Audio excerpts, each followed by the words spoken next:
dans ce... Voilà. Et du coup, je vous laisse la parole. Très bien, merci beaucoup. Donc, alors juste, je vais regarder mon autre écran, donc je ne vais pas regarder la caméra. Je suis désolée. Je vais peut-être juste déplacer un petit peu l'ordinateur. Je vois moins. Voilà. Dans le coup, je ne vois plus la salle maintenant. C'est pas grave. Hop, je ne vous vois plus du tout d'après. Bon, ben, bonjour à tous. Donc, voilà, moi je suis Isabelle Basile-Dolch. Je fais de la recherche à l'INRAE, mais j'ai été longtemps maître de conférence à Aix-Marseille Université. J'ai beaucoup travaillé sur plein d'autres choses que les sols et puis depuis maintenant un petit moment, je travaille sur les problématiques sols. Voilà, donc aujourd'hui, je vais vous parler des sols en tant que ressources et cet exposé va être réparti en 4 parties. D'abord, on va se demander ce que c'est qu'un sol. Sol, à quoi ça sert et un sol, c'est quoi? Ensuite, pourquoi l'avenir des sols est-il incertain? Et pour finir, quels sont les grands enjeux pour les sols de demain? Alors, avant qu'on démarre, je vais vous demander de participer avec moi. Et pour ça, je vais faire un truc un petit peu particulier. Je vais vous demander à chacun, sauf pour les chauves, de vous arracher un cheveu et de garder précieusement un cheveu entre votre pouce et votre index. Voilà.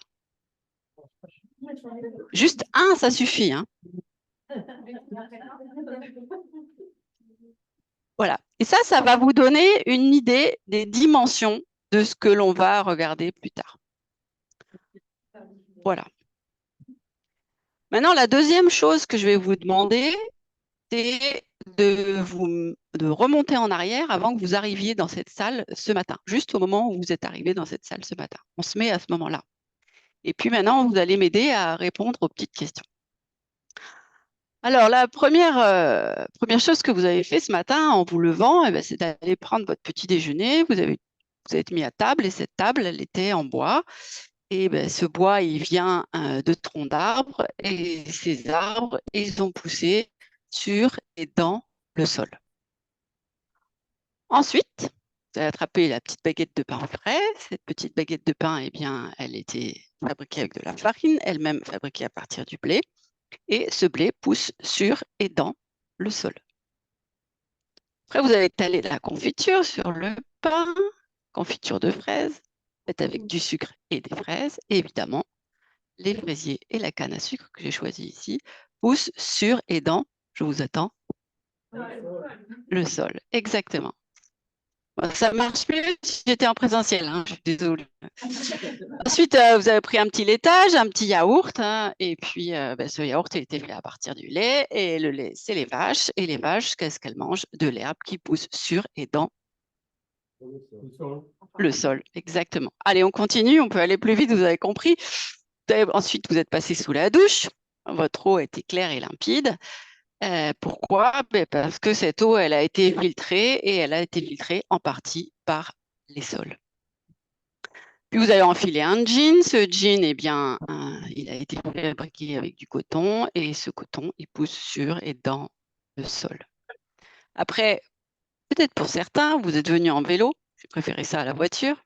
Vous êtes venu en vélo et pour ça, vous avez roulé sur une route et cette route, elle était construite sur les sols. Vous avez traversé peut-être une ville et cette ville, il y avait des arbres et les arbres avaient leurs racines dans le sol. Et puis, vous êtes arrivé dans le bâtiment dans lequel vous êtes et ce bâtiment, il a été construit sur les sols. Alors maintenant, bonjour Gilbert. Je vous pose une petite question maintenant. Est-ce que, avant d'arriver dans cette salle où vous êtes maintenant, vous avez une seule fois pensé au sol?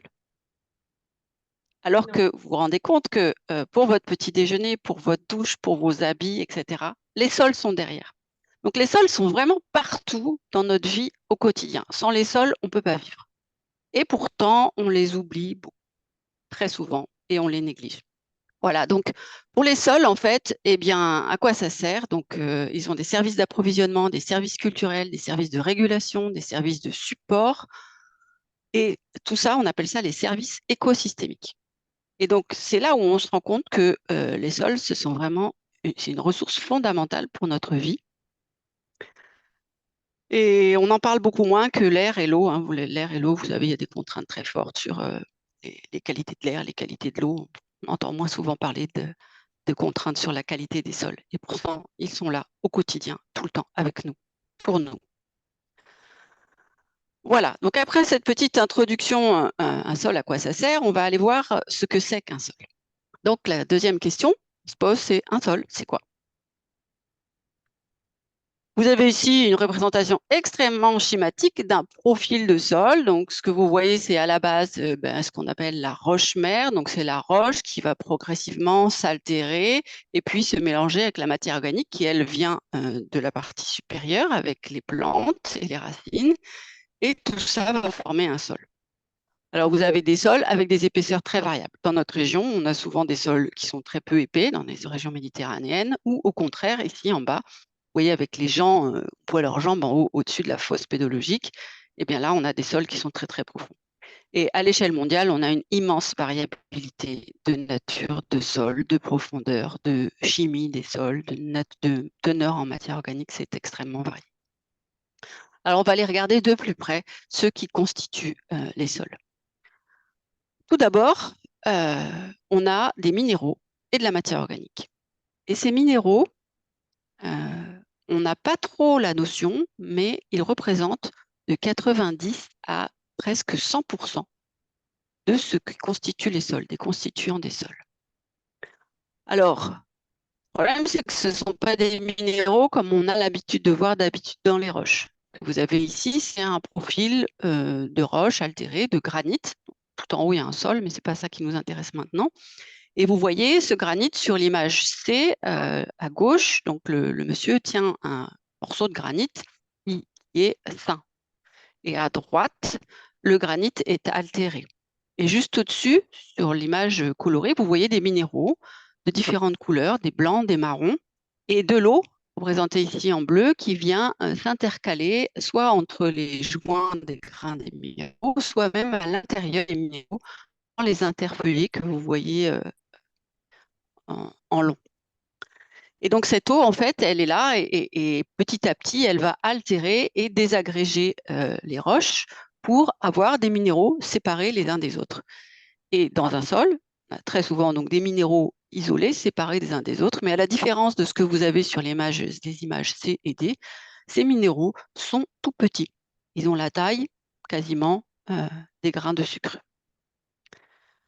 On a aussi des minéraux qui sont encore plus petits parce que les minéraux se transforment progressivement, ils s'altèrent et ils deviennent ici des argiles et en particulier de la kaolinite. Donc, vous voyez à droite, ça fait une espèce d'accordéon. Ça, c'est un minéral qui s'est formé aux dépens du minéral initial avec le petit M qui était un mica. Et donc cette kaolinite, elle va former des tout petits minéraux plutôt de la taille du sucre glace. Et en fait, dans les sols, donc vous avez énormément de minéraux. Selon les sols, vous en avez beaucoup de la taille du sucre glace ou beaucoup de la taille du sucre en morceaux, enfin du sucre en cristallisé, ou même à l'interface entre les deux. Bref, vous avez des minéraux, mais ils sont de toute petite taille. Et ils sont associés à la matière organique qui donne cette couleur marron en fait, à la terre. Vous appelez souvent ce qu'on appelle souvent la terre. Donc ça, c'est pour le côté cailloux, entre guillemets. Donc un sol, c'est plein de cailloux, voilà. Sauf qu'ils sont tellement petits qu'on ne les voit pas bien. Ensuite, on a de la matière organique. Donc c'est entre 1 et 10%. Quand il y en a 10%, c'est vraiment des sols très riches en matière organique. Et cette matière organique, il y en a deux types. La matière organique morte et la matière organique vivante. Alors, plutôt que de parler de matière organique vivante, on va plutôt parler d'organismes vivants. Les organismes vivants, mais il n'y en a que 5%. Le reste, c'est mort. Alors, que sont-ils ces organismes vivants? Donc ici, vous avez une représentation un petit peu artistique, hein. Je ne vais pas rentrer dans le détail de tous les organismes vivants, bien sûr, parce qu'on pourrait y passer la journée, et puis je ne suis pas du tout compétente en plus. Mais cette image pour vous montrer qu'à l'intérieur des sols, vous avez une chaîne alimentaire qui se met en place avec des entrées de matière organique, soit par les racines, soit par les feuilles qui tombent, ou même les morceaux de bois qui tombent sur le sol. Et puis derrière, eh bien, vous avez toute une chaîne qui se met en place avec des organismes qui vont broyer ou décomposer la matière organique progressivement. Donc ça, c'est vraiment une chaîne alimentaire hyper complexe qui se développe dans les sols. Si on regarde les abondances de ces différents organismes vivants côté animaux, hein, je ne suis pas sur les racines là. Ah ben si, d'ailleurs, vous avez en haut les plantes vasculaires. Donc les plantes, les vers de terre, les termites, les fourmis, les collemboles, les acariens, les nématodes, et on descend jusqu'aux bactéries et champignons. Alors juste une petite remarque, c'est l'inverse, hein, les bactéries sont plus petites que les champignons, parce que sur l'échelle verticale, les organismes sont ordonnés en fonction de leur taille. Et une bactérie de 1 micron. Et donc ce que vous voyez sur ce graphique, c'est le nombre d'espèces. En bleu, celles qui sont connues, en vert, celles qui ne sont pas connues. Donc vous voyez que dans les sols, il y a beaucoup d'espèces qui ne sont pas encore connues. Et puis, je vous fais remarquer l'échelle qui est en bas. Ce n'est pas une échelle normale, 1, 2, 3, 4, 5. C'est une échelle 1, 10, 100, 1000, 10 000. Et donc, ce qu'on appelle une échelle logarithmique, ce qui vous montre que les organismes tels que les bactéries et champignons, qui sont les micro-organismes, sont très nombreux dans les sols, extrêmement nombreux. Et ils ont un rôle fondamental d'ingénieurs chimistes dans les sols. D'autres organismes ont plutôt un rôle de régulateur pour la police. Il y a des espèces qui sont trop abondantes, qui prennent trop le pas sur d'autres espèces. C'est des régulateurs. Et puis, il y a les ingénieurs physiques qui, eux, vont brasser le sol, qu'on connaît un peu plus, en fait, les vers de terre, les termites, les fourmis, ça, on en entend plus parler.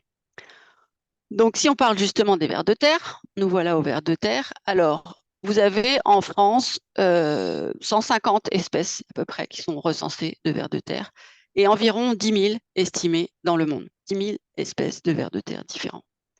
Et ils ne remplissent pas tous les mêmes fonctions, les vers de terre. Vous avez des épigées qui sont plutôt en surface, hein, qui vont se nourrir directement de la matière organique de la litière. Vous avez à l'inverse les endogés, ceux qui sont tout le temps dans le sol et qui ne sortent jamais à la surface. Ils vont creuser des profondes galeries et mélanger la terre avec la matière organique. Et puis les anéciques, ils font un peu tout. Ils vont du haut en bas et ramènent des quantités de matière organique très importantes dans les sols plus profonds. Et donc en moyenne, sur 1 hectare, vous avez à peu près 250 000 vers de terre. Et ils passent plusieurs centaines de tonnes de terre dans leur tube digestif par an, entre 300 et 600 tonnes. 300 et 600 tonnes, ça fait beaucoup, hein. Voilà, donc les vers de terre ont un rôle fondamental dans les processus de pédogénèse. Alors maintenant, si on regarde à l'échelle en termes de masse, eh bien, vous avez à peu près 1 à 4 tonnes par hectare en moyenne de vers de terre. Et en fait, si vous prenez une prairie normande, la masse de vers de terre est à peu près équivalente à 3 vaches. Voilà. Et à l'échelle globale, cette fois on sort de la prairie normande, à l'échelle globale, les vers de terre représentent la première biomasse animale. C'est-à-dire que vous avez plus lourd de vers de terre que d'éléphants, ou plus lourd de vers de terre que de baleines, ou plus lourd de vers de terre que d'autres animaux. Voilà, donc les vers de terre, ils sont fondamentaux dans le fonctionnement des sols et donc dans le fonctionnement de beaucoup de systèmes, d'écosystèmes. Alors, on a vu les vers de terre qui étaient les plus gros organismes dans notre classification verticale et à l'inverse, les plus petits, ce sont donc les micro-organismes du sol. Et là, vous voyez les deux types. Les champignons, ces espèces de tubes, en fait, c'est des ifs de champignons, hein, c'est ce qu'on va appeler le mycélium. Et puis les petits points blancs, eh bien, ce sont les bactéries. Et c'est là où je vous invite à prendre pour la première fois, mais ce n'est pas la dernière, votre cheveu. Touchez votre cheveu. Votre cheveu, il fait 100 microns à peu près, hein. Les bébés, c'est un peu moins, mais en moyenne, vos cheveux font 100 microns de diamètre. Et donc, vous voyez ici, vous pouvez comparer avec votre cheveu la taille des bactéries et des ifs de champignons. Donc, vous voyez que ces organismes sont évidemment tout petits. Alors, comment ça fonctionne, une bactérie dans le sol, et d'ailleurs dans beaucoup d'endroits autres que les sols? Eh bien, la bactérie, vous avez ici en haut un schéma donc d'une cellule. Hein, c'est des organismes qui sont unicellulaires, une seule cellule. La cellule absorbe des substrates, donc des matières organiques suffisamment petites qui sont dans le milieu environnement, et avec, elle va faire comme nous, elle va les digérer et elle va former de la nouvelle biomasse, par exemple. Donc, de, de- des molécules qui vont lui permettre de faire, par exemple, plus de parois cellulaires et puis après de se diviser en deux pour se reproduire. Elle peut aussi faire de l'excrétion, c'est-à-dire rejeter des choses, soit des déchets, soit des métabolites, donc des molécules qui vont être utiles à l'extérieur de la cellule et non à l'intérieur de la cellule, parce que beaucoup de choses se passent à l'extérieur des cellules des bactéries. Elles peuvent envoyer des enzymes, elles peuvent envoyer des sucres dans le milieu environnant. Et évidemment, les cellules, elles respirent, donc elles vont dégager du CO2. Donc dans les sols, il y a aussi des problématiques de gaz. On en reviendra tout à l'heure. Et à droite, vous avez un exemple de coupe observée au microscope électronique à transmission d'une bactérie entourée de molécules polysaccharides et elle-même entourée par une petite couronne de minéraux, tels qu'on en a discuté tout à l'heure. Et vous voyez l'échelle, hein, ces petits minéraux qui sont les espèces de petites baguettes noires, ils font moins de 500 nanomètres, c'est-à-dire moins de 0,5 microns. Rappelez, votre cheveu, il fait 100 microns. Vous voyez que ce sont vraiment des choses très, très petites. Alors, il y en a, c'est petit, mais comme c'est petit, il y en a beaucoup. Et dans une petite cuillère de sol, vous avez à peu près autant de bactéries, de micro-organismes, dirons-nous, que d'individus sur la Terre. C'est-à-dire plusieurs milliards. Ça vous impressionne peut-être? Je ne sais pas. En tout cas, moi, la première fois que j'ai appris cette information-là, j'étais très impressionnée. Et finalement, c'est lié au fait que ce sont des organismes qui sont tout petits. Voilà, donc dans les sols, les organismes vivants, donc les bactéries, les champignons, on a vu les vers de terre, évidemment, les racines, on n'en a pas beaucoup parlé, mais elles sont aussi évidemment extrêmement importantes pour alimenter le sol en matière organique. Donc ça, c'était les organismes vivants. De l'autre côté, on a de la matière organique, qui est de la matière organique morte. Alors, des choses que vous connaissez sûrement bien, c'est dans la litière, beaucoup de matière organique morte dans la litière, avec du bois, des feuilles. Donc, vous avez à droite des images, excusez-moi,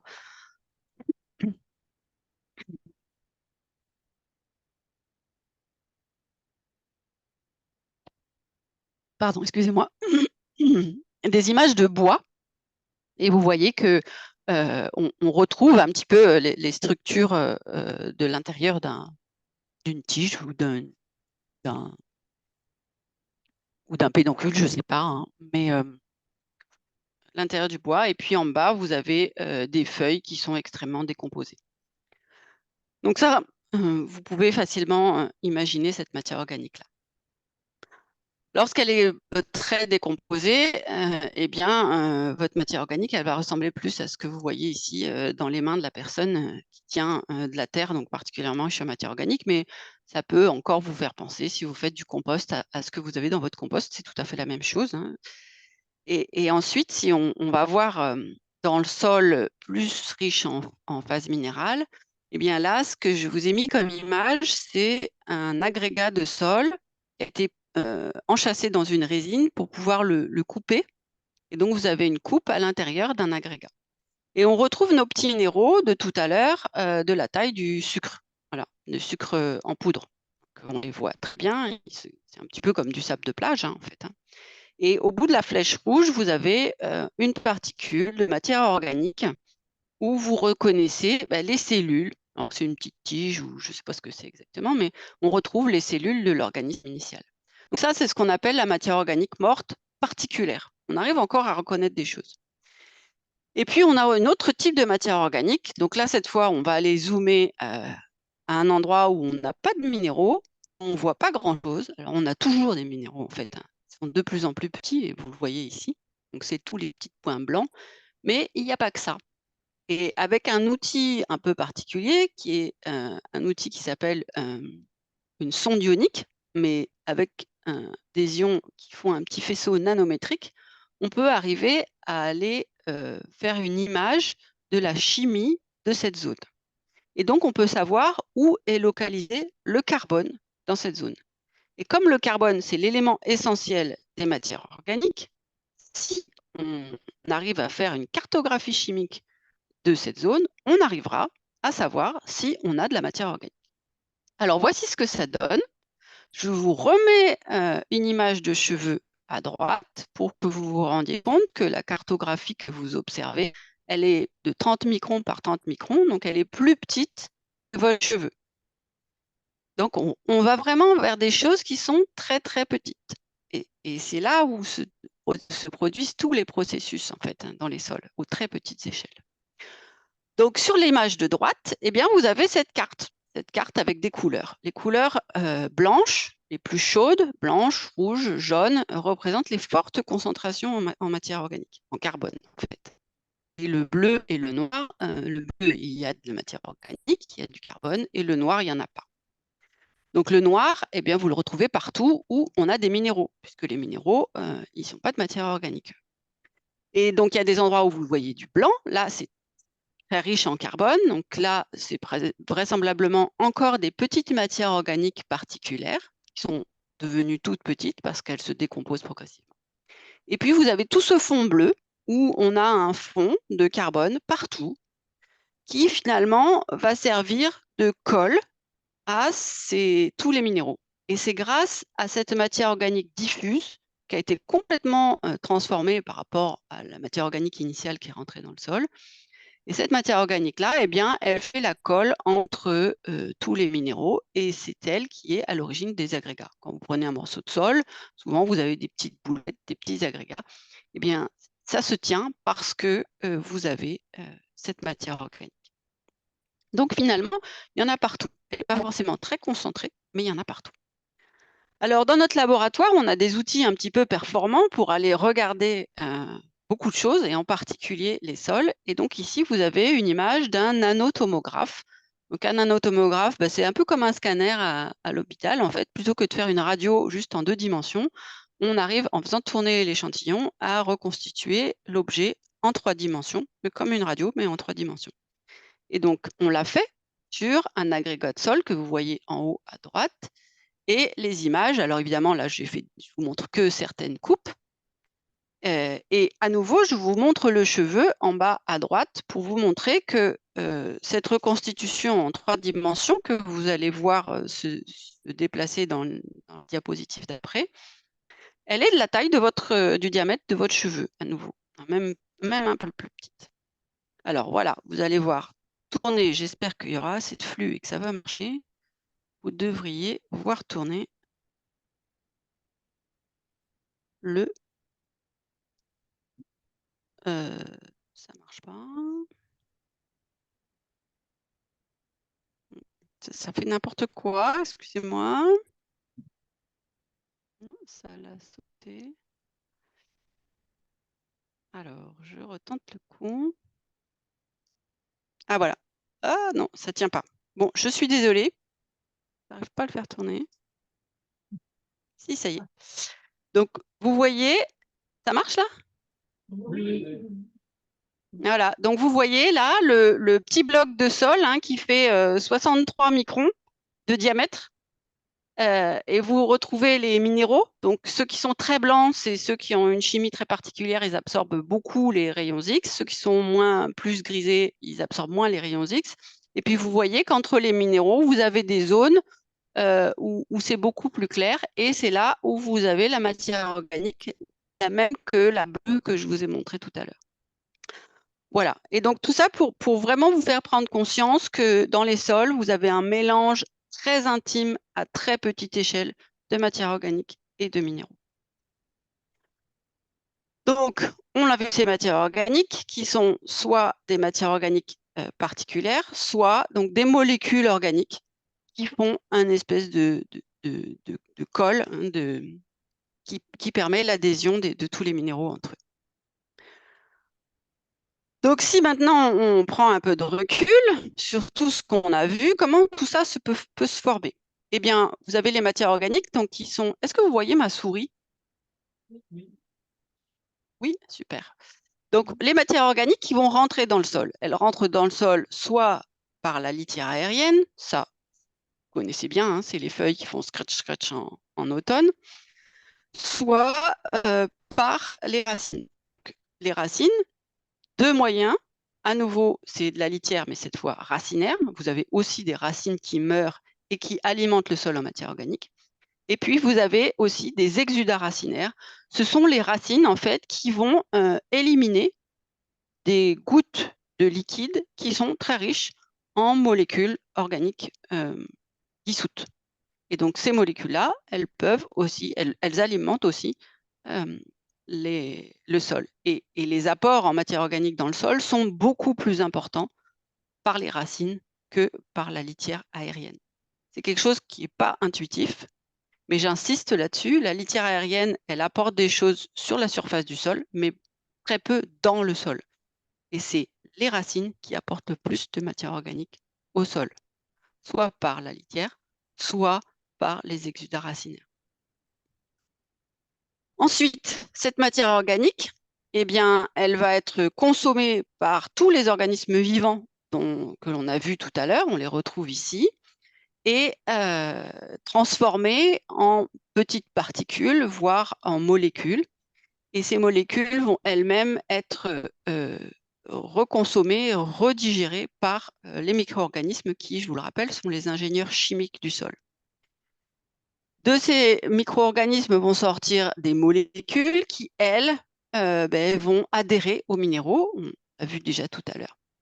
Et donc, ces molécules-là, elles peuvent rester dans le sol quelques années, quelques dizaines d'années, quelques centaines d'années, voire quelques milliers d'années. On a dans les sols une proportion de matière organique qui est là depuis plusieurs milliers d'années. Donc le sol, c'est un héritage d'un fonctionnement sur le temps long par rapport à l'échelle humaine, bon, sur le temps court par rapport aux échelles géologiques, mais sur le temps long par rapport aux échelles humaines. Et cette matière organique, excusez-moi, c'est ma souris qui fait des... Cette matière organique, c'est une espèce de petit réservoir, en fait, même un grand réservoir. Et lorsque les arbres ont, par exemple, besoin d'azote, cette matière organique, elle a du carbone, mais elle a de l'azote, elle a du phosphore, et les micro-organismes arrivent à remobiliser la matière organique stabilisée par les minéraux pour la redécomposer et alimenter en azote minéral l'eau du sol. Donc la solution du sol qui elle-même va pouvoir être absorbée par les racines s'il y a de l'azote et que cet azote manque pour les plantes. Voilà, donc tout ça c'est un cycle, hein, et un cycle qui est avec plusieurs pas de temps. Il y a des exudats racinaires qui vont rentrer, qui vont être tout de suite consommés par des micro-organismes et finalement le carbone va rester quelques heures dans le sol. Et à l'inverse, on peut avoir des carbones qui restent plusieurs milliers d'années.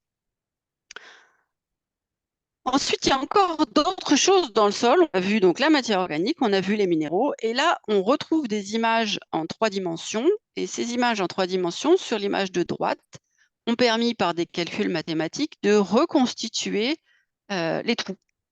Hein, tout ce qui est bleu, finalement, c'est les trous du sol. Alors, on n'appelle pas ça des trous, on appelle ça les pores. Et donc, la représentation bleue, en fait, représente la porosité du sol. Et dans cette porosité, eh bien, on va avoir, selon les conditions pluviométriques, soit de l'air, soit de l'eau. Voilà. Et finalement, donc, un sol, c'est quoi? Eh bien, c'est un mélange donc, de particules minérales, de matière organique vivante morte, d'air et d'eau, avec des proportions qui sont relativement variables, évidemment, selon les sols, mais toujours une faible proportion de matière organique. Donc l'ensemble varie selon les sols, mais même à l'intérieur d'un sol, ces proportions peuvent varier. Et elles sont représentées ici par une aquarelle d'un collègue qui est décédé il n'y a pas longtemps, avec qui j'ai beaucoup travaillé. Et donc, cette aquarelle vous représente les plantes, on les a vues, la litière, juste sous la petite pelle, et puis ensuite les racines.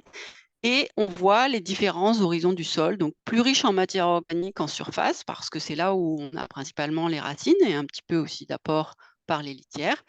Et puis, plus vous descendez dans le sol, moins vous allez être riche en matière organique et plus vous allez être riche en minéraux, avec des processus chimiques qui peuvent varier d'un horizon à l'autre et donc donner des couleurs un peu particulières d'un horizon à l'autre.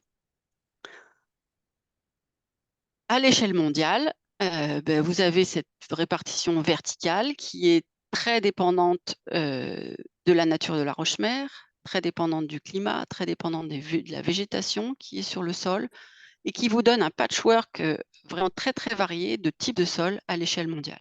Et donc vous avez vraiment un très très grand nombre de sols différents à l'échelle mondiale. Alors les pédologues s'acharnent je dis s'acharnent parce que c'est des grandes batailles entre pédologues de savoir comment on classe les sols. C'est toujours des choses qui sont toujours discutées, mais c'est normal dans les sciences naturelles et en recherche. Mais malgré tout, donc on a quand même des grandes catégories de sols que vous voyez ici représentées sur la carte mondiale. Donc, on a terminé la partie ce que c'est qu'un sol. Et maintenant, on va voir pourquoi l'avenir des sols est incertain. Alors là, le tableau est moins rose, je vous préviens, ça va être un peu démoralisant. Je vais vous faire la liste de toutes les façons de dégrader un sol. Premier type de dégradation, c'est l'érosion par l'eau. Donc l'érosion par l'eau, c'est elle qui a le plus d'impact sur la dégradation des sols. Alors, c'est les sols qui sont laissés à nu. Vous voyez ici, par exemple, avec de l'eau qui stagne. En haut à droite, de l'eau qui ruisselle et qui fait des petites ravines. En bas à gauche, vous avez le surpâturage qui abîme beaucoup les sols. Et en bas à droite, je vous le donne en mille, c'est pas du tout dans un endroit où on a des fortes pentes, où on est en milieu tropical. C'est une photo qui a été prise en Belgique. Et donc, vous voyez que même chez nous, en pays tempéré, on peut avoir des dégâts très importants sur les sols liés à l'eau. Autre type de dégradation, c'est par le vent. Un exemple vraiment extrême, c'est le Dust Bowl des années 30 aux États-Unis, sur des terres qui étaient assez desséchées. Il y a eu des tempêtes importantes. Et là, tous les sols qui étaient très secs en surface ont été complètement déplacés, ont enseveli des régions entières et ont rendu les terres complètement stériles dans ces régions. La dégradation par appauvrissement en perte de matière organique, c'est-à-dire en perte de carbone des sols. Donc là, vous avez des petits schémas qui vous représentent en fait les stocks de matière organique, les stocks de carbone dans les 30 premiers centimètres du sol. Alors dans les forêts et dans les prairies, c'est plutôt des sols en général en bonne santé et ils ont 80 tonnes de carbone par hectare. Dans les vergers et les cultures, en moyenne, c'est plutôt 50 tonnes de carbone par hectare. Dans les vignes, là, ça commence à vraiment être très peu, c'est moins de la moitié de ce qu'il y a dans les forêts. C'est plutôt en moyenne 35 tonnes de carbone par hectare. Dans les sols artificialisés, c'est très, très variable. Donc, ça veut dire que l'agriculture dégrade les teneurs en matière organique dans les sols. On a aussi de la dégradation par perte de biomasse. Ici, c'est un exemple pour les vers de terre. Vous voyez que sur le petit graphe que vous avez en bas, c'est le nombre de vers de terre par mètre carré qui est représenté. Dans les prairies pâturées, vous avez plus de 100 vers de terre par mètre carré quand on est en prairie. Si vous mettez un an de maïs, vous enlevez la prairie pour mettre du maïs, et vous perdez à peu près la moitié de vos vers de terre. Et puis, si vous continuez à faire du maïs sur le long terme, vous n'avez plus que 20 vers de terre au mètre carré. Donc, on voit que l'agriculture a un impact très fort sur le nombre de vers de terre, donc sur la biomasse faunistique en général. Autre type de dégradation, c'est la pollution. Ici, vous avez l'exemple des nitrates par eutrophisation. Vous apportez des grandes quantités de lisier ici, donc beaucoup de nitrates. Et ces nitrates, ils vont saturer le sol et puis progressivement se retrouver dans le réseau hydrographique. Et les nitrates pour les algues, par exemple, c'est vraiment des bonbons. Et donc, vous avez des blooms algaires qui vont se développer dans les réseaux hydrographiques, soit dans les eaux douces, et même on va les retrouver sur les plages, par exemple en Bretagne.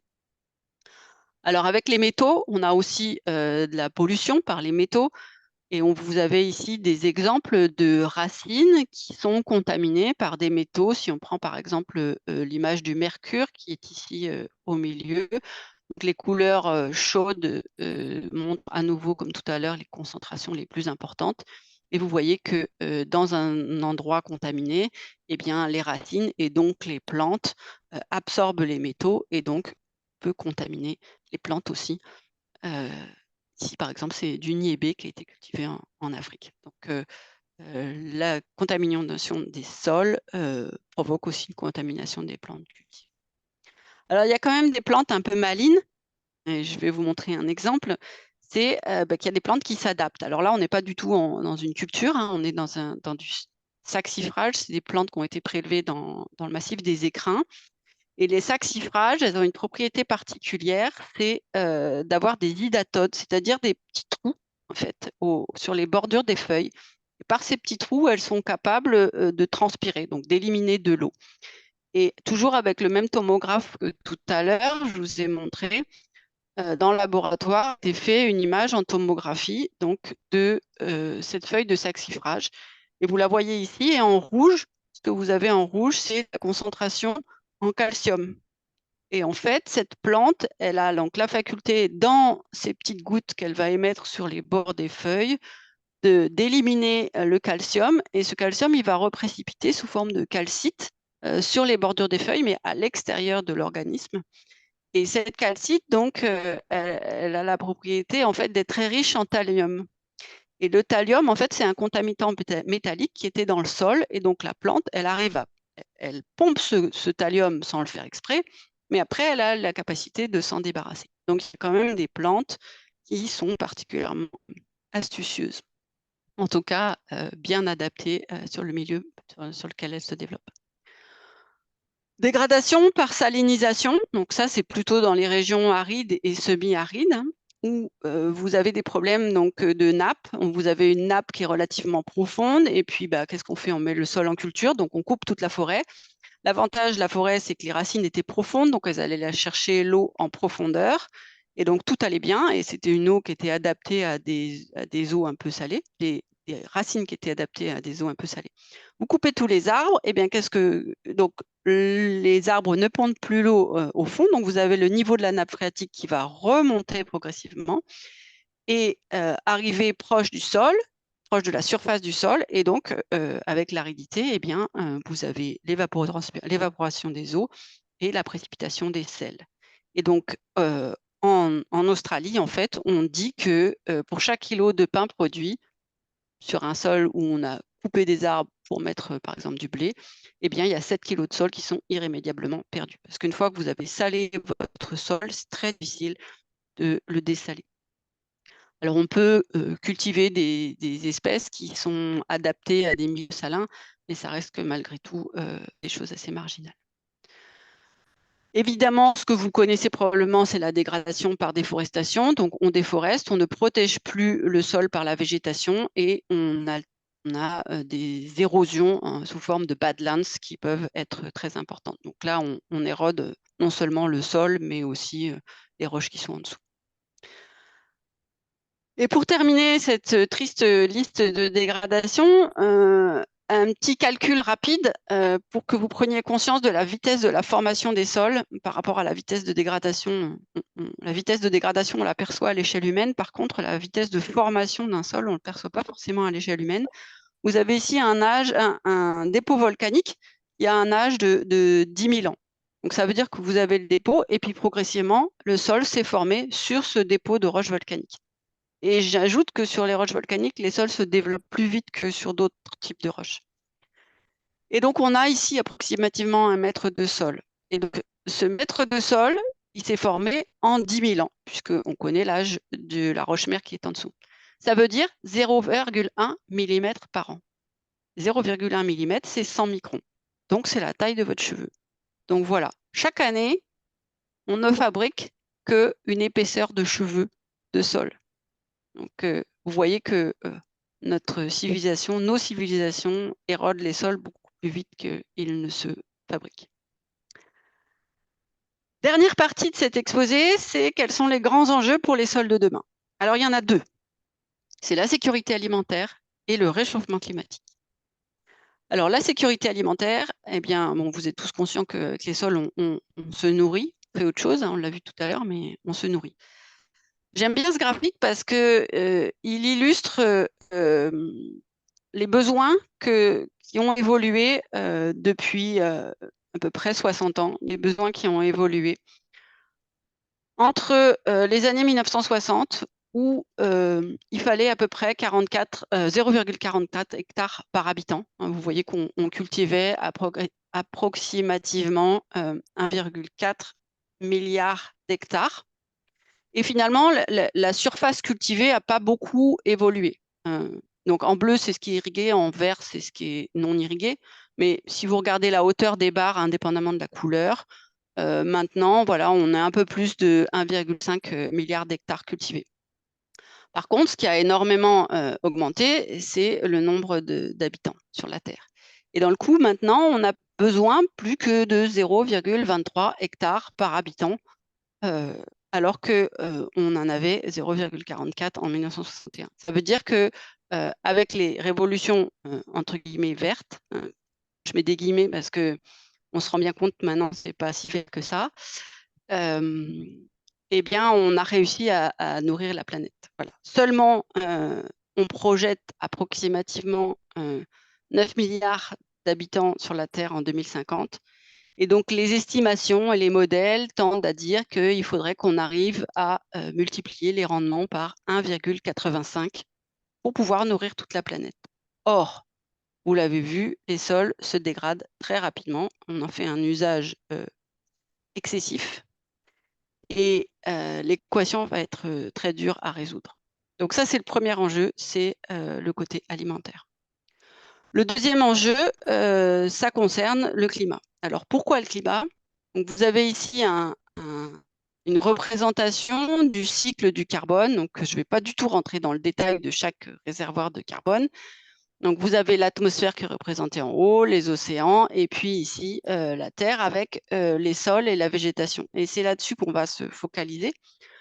Donc, dans l'atmosphère, vous avez à peu près presque 600 milliards de tonnes. Donc, on va parler aussi de gigatonnes, 600 milliards de tonnes de carbone sous forme de CO2, je dirais naturel. Et puis, vous en avez rajouté 240 milliards par l'utilisation des hydrocarbures fossiles. Nous, tout le monde. Hein. La matière organique vivante, donc c'est les forêts, bref, toute la biomasse, c'est estimé entre 450 et 650 milliards de tonnes, donc gigatonnes de carbone. Donc c'est cette matière organique qui est vivante, les plantes, les racines, etc. Et puis dans les sols, donc on a entre 1500 et 2400 milliards de tonnes de matière organique qu'on a vu principalement, c'était de la matière organique qui était morte. Voilà. Et donc, c'est là où vous vous rendez compte, si vous comparez les chiffres, hein, entre, bon, en haut dans l'atmosphère, on peut considérer que c'est à peu près 800 milliards de tonnes, 500 pour le vivant, et puis à peu près 2000 pour les sols.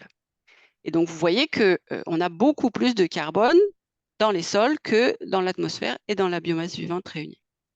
Et c'est très important parce que finalement, si vous jouez un petit peu sur les sols et que vous détruisez les sols, vous allez très rapidement mettre beaucoup de carbone dans l'atmosphère proportionnellement à ce qui existe déjà. On estime que l'agriculture, sans parler de l'usage des hydrocarbures, hein, juste la perte des sols liée à la perte de carbone liée à l'agriculture a injecté 130 gigatonnes dans l'atmosphère. Les sols ont perdu 130 gigatonnes de carbone. Donc maintenant, on peut se dire que on pourrait essayer de faire mieux et de mieux cultiver pour essayer de remettre du carbone dans les sols. Peut-être vous avez entendu parler de l'objectif, de l'initiative 4 pour 1000. Je ne vais pas rentrer dans les détails, mais je vais plutôt vous parler d'agroécologie. Peut-être vous êtes plus sensible à ça. Je pense que vous êtes tous convaincus et vous en avez tous entendu parler.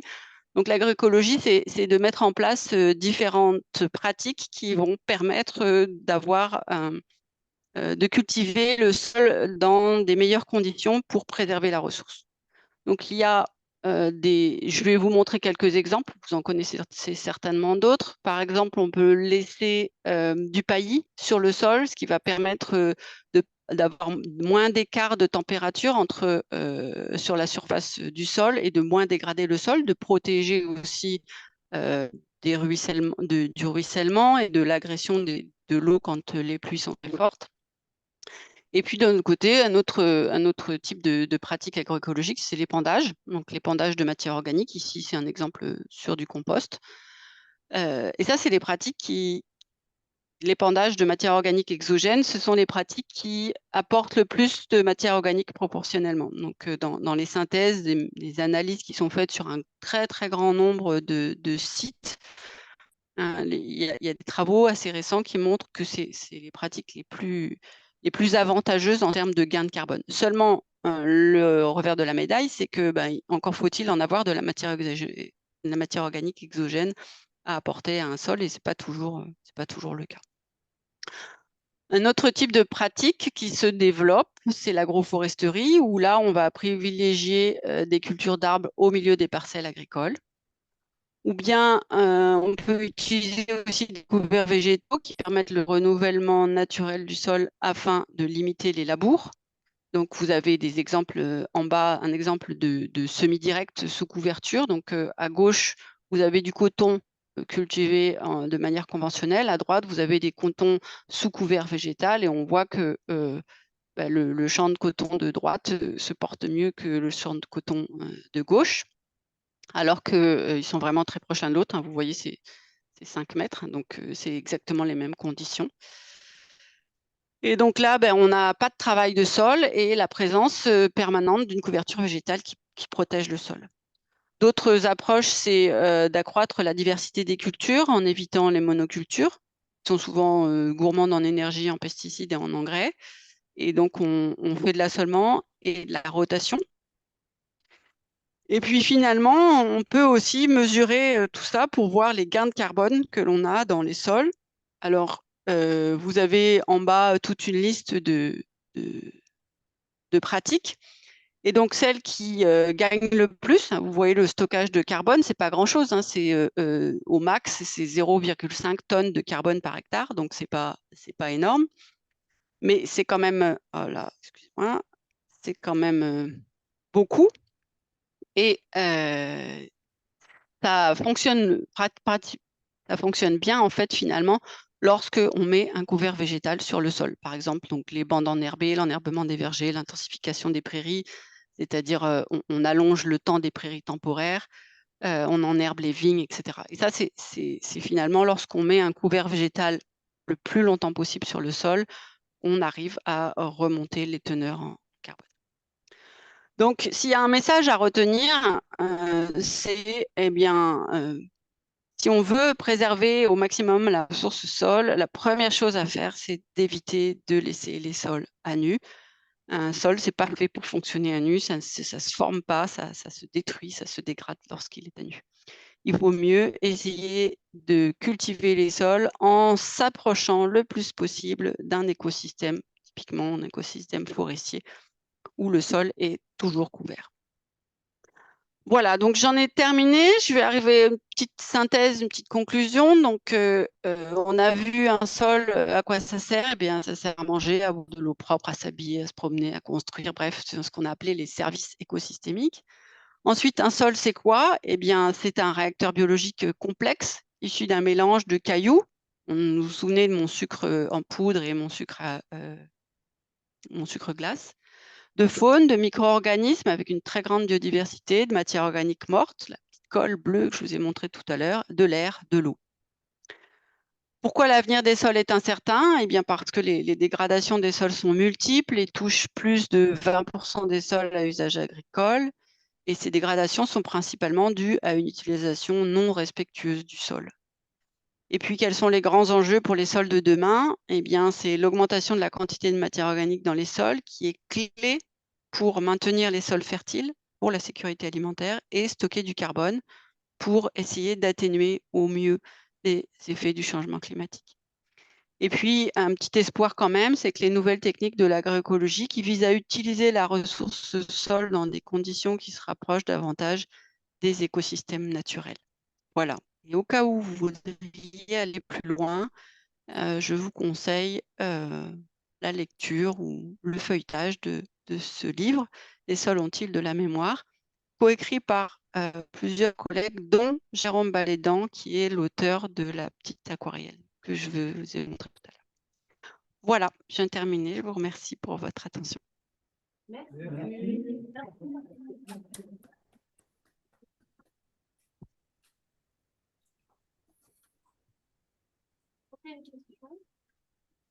Alors, pardon, juste une seconde, je vais mettre... Oui, alors merci beaucoup. Je vais juste essayer de mettre le micro.